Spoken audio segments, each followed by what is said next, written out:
Olá, queridos irmãos da Fonte da Vida, mais um dia aqui com a igreja. Hoje é sábado, dia 4.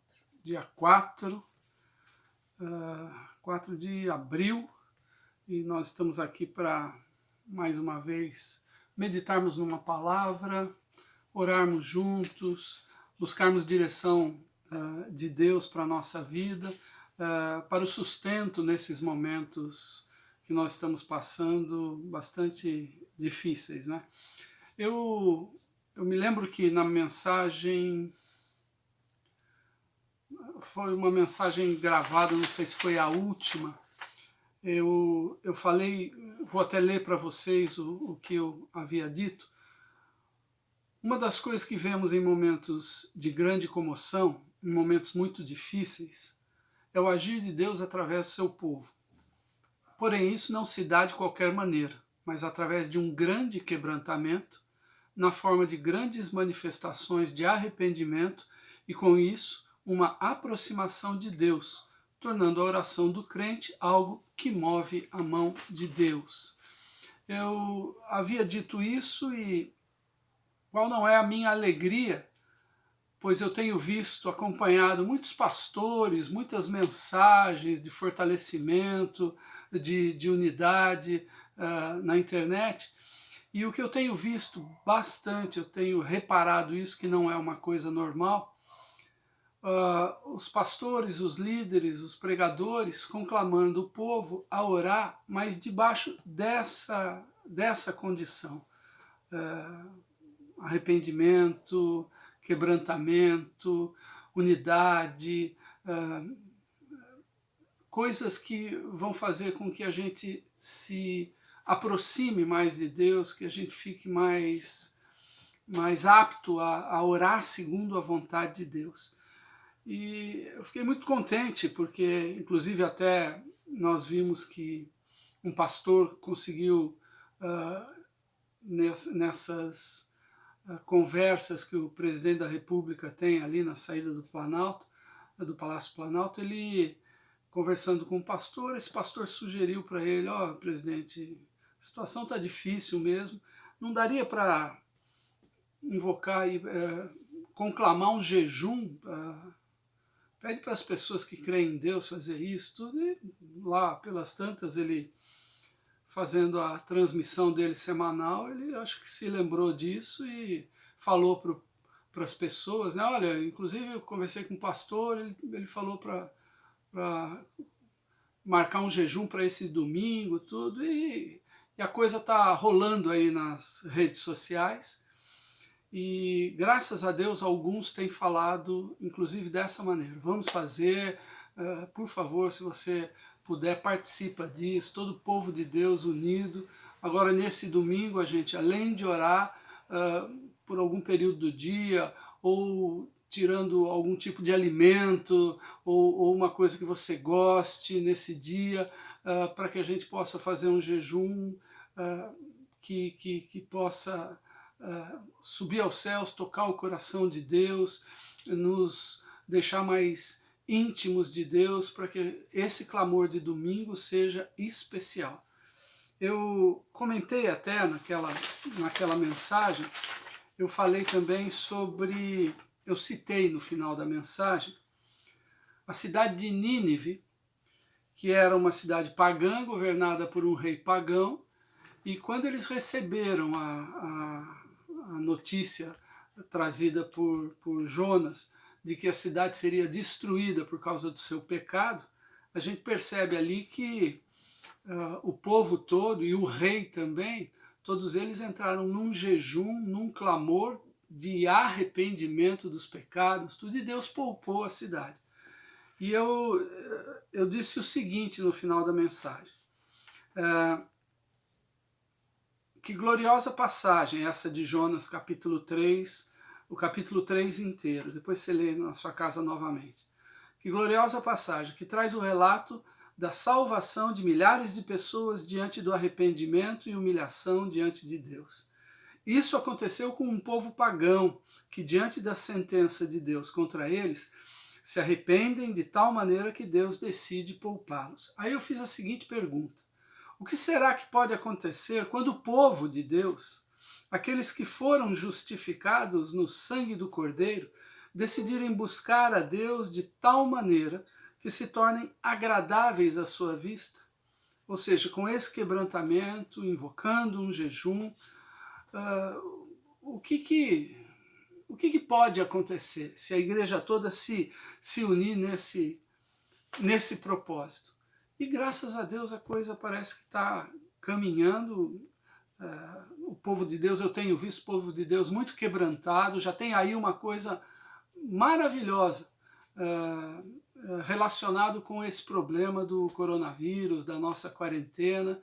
Parece que o povo de Deus está mais quebrantado, o povo de Deus está mais unido, mesmo não podendo se reunir nos templos, e orando bastante, pedindo para que Deus intervenha em toda essa situação. Então, algo que é ruim, mas Deus transformou em bênção, e eu tenho certeza que nós vamos sair com uma disposição de orar muito mais, uma disposição de andar em humildade diante do Senhor. E numa das primeiras palavras que eu trouxe aqui, eu li aquele texto conhecido lá de 2 Crônicas, capítulo 7, verso 14, né, que diz assim: se o meu povo que se chama pelo meu nome se humilhar, orar e me buscar, e se converter dos seus maus caminhos, então eu ouvirei dos céus, perdoarei os seus pecados e sararei a sua terra. Se o meu povo se humilhar, orar, me buscar e se converter dos seus maus caminhos.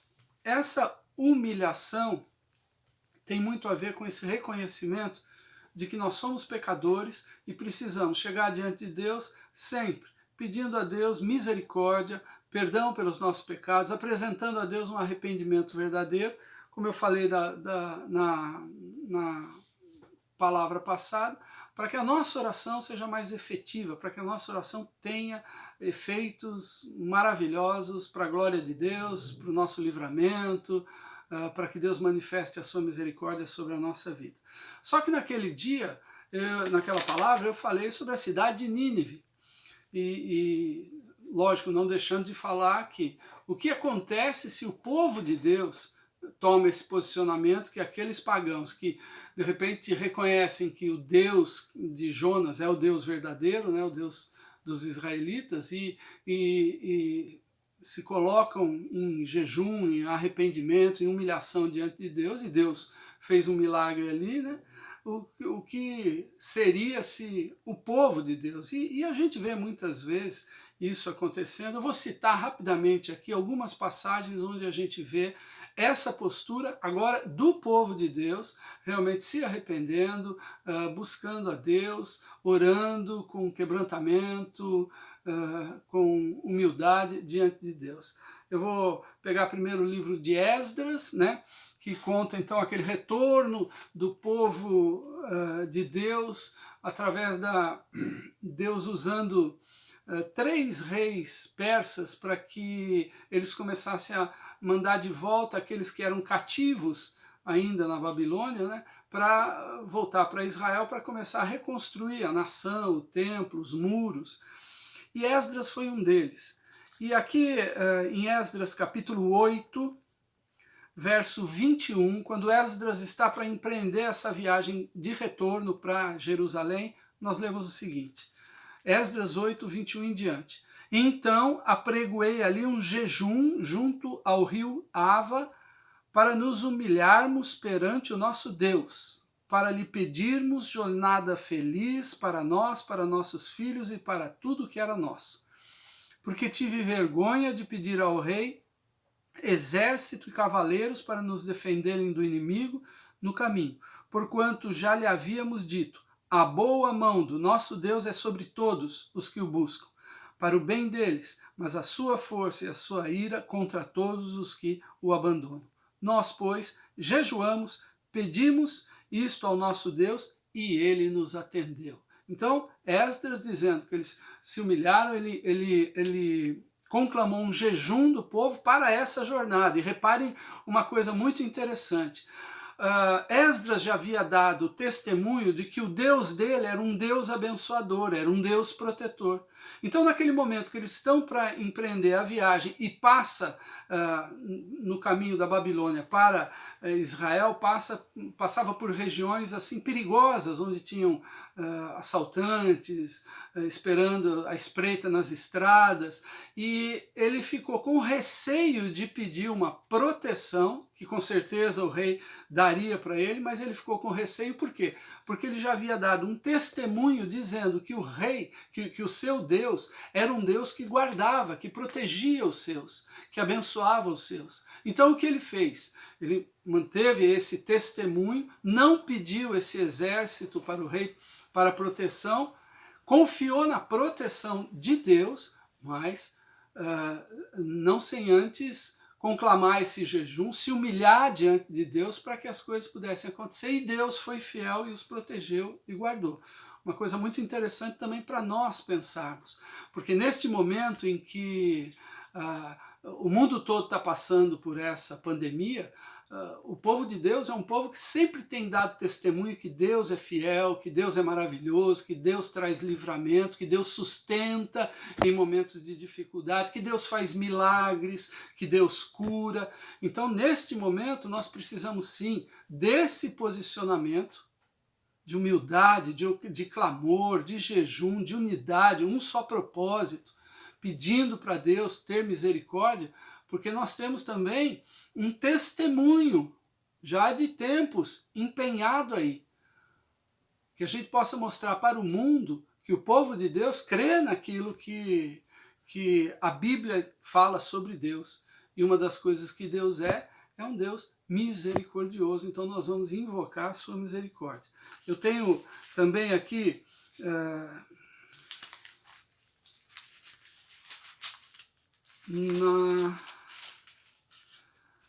No livro de Neemias, Neemias também foi um dos que retornou da Babilônia para a reconstrução dos muros lá em Jerusalém.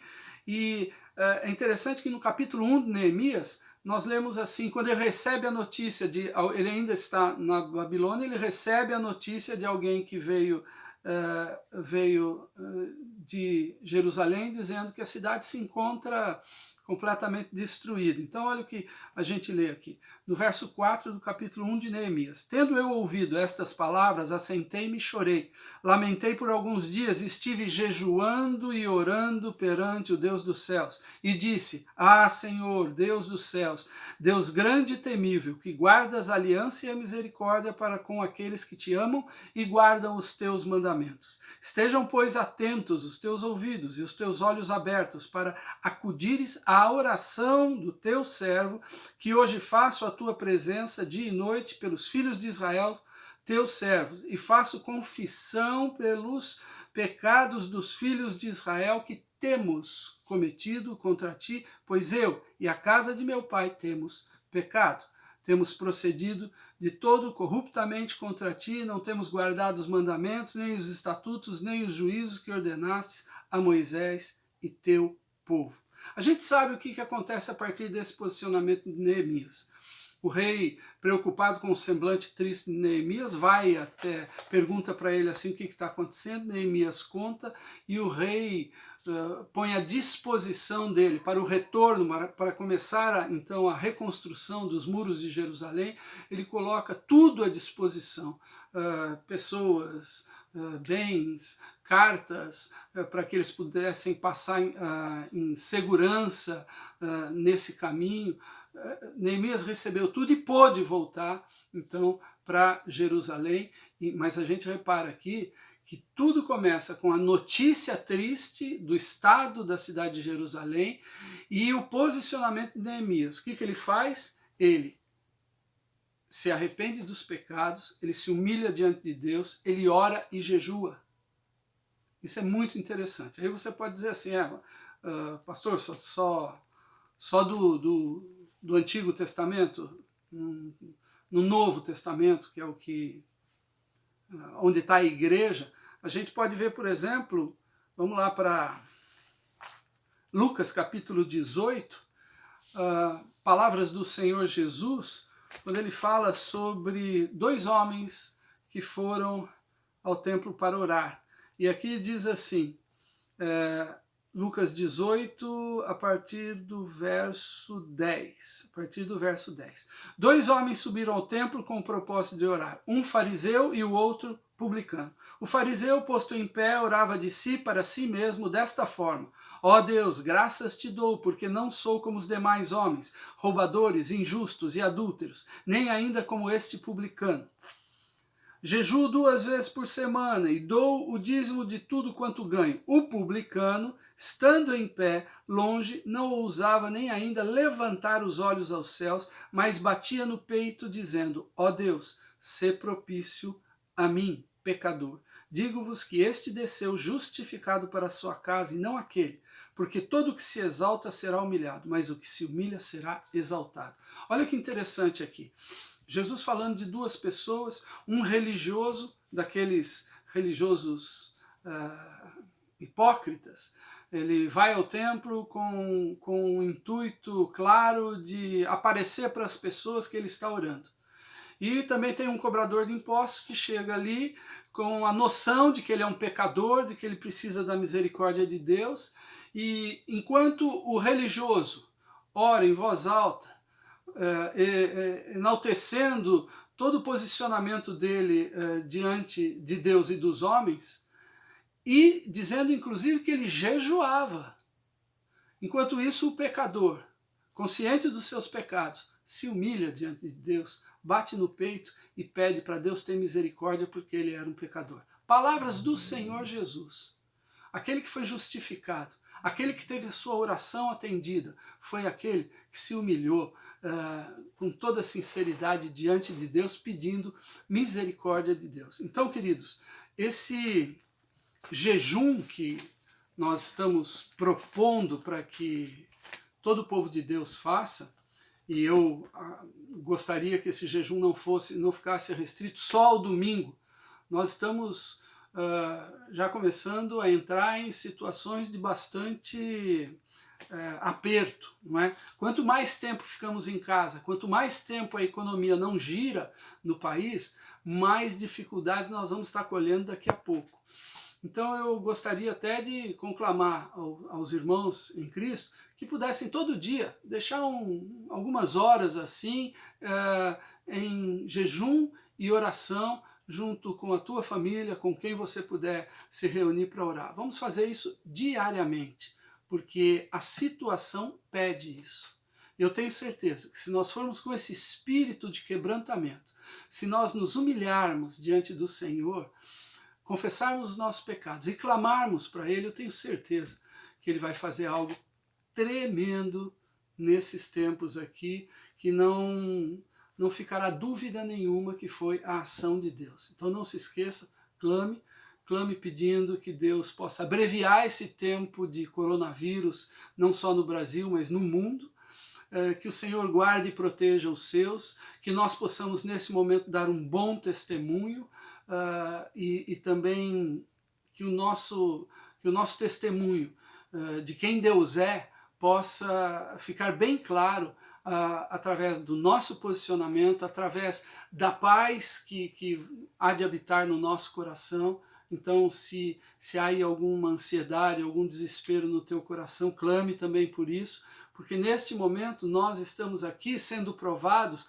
para mostrar também às outras pessoas que não têm Jesus na sua vida, que esse Jesus pode trazer paz, esse Jesus, além da vida eterna, nesse período que nos resta ainda na terra, ele pode sim nos dar paz, nos abençoar, derramar da sua misericórdia sobre a nossa vida. Amém, queridos? Então vamos todos amanhã nesse jejum, mas não se esqueça, ora bastante. Vamos orar agora nesse momento e eu, como de costume, peço a você, terminando essa transmissão, desculpa, não é uma gravação, depois que você assistir essa gravação, que você possa então se juntar com alguns familiares e continuar em mais um período de oração. Amém? Vamos orar. Senhor Deus e Pai Todo-Poderoso, louvado seja o teu nome, Senhor.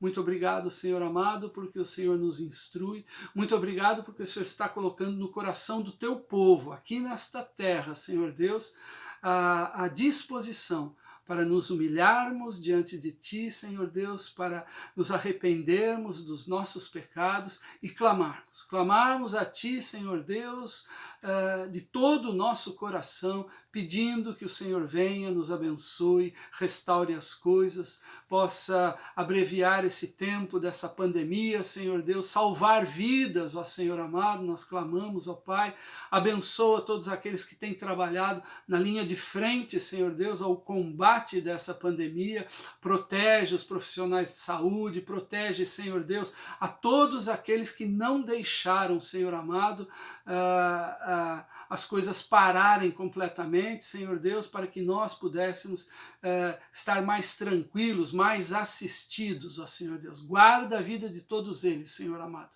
Muito obrigado por tudo, toma conta da tua igreja, abençoa cada um dos teus filhos, ó Senhor Deus, nesta terra, e que nós vivamos uma vida para o louvor da tua glória. É no nome santo do nosso Senhor Jesus que nós oramos. Amém. Graças a Deus. Deus abençoe meu irmão, minha irmã, até a transmissão de domingo, em nome de Jesus.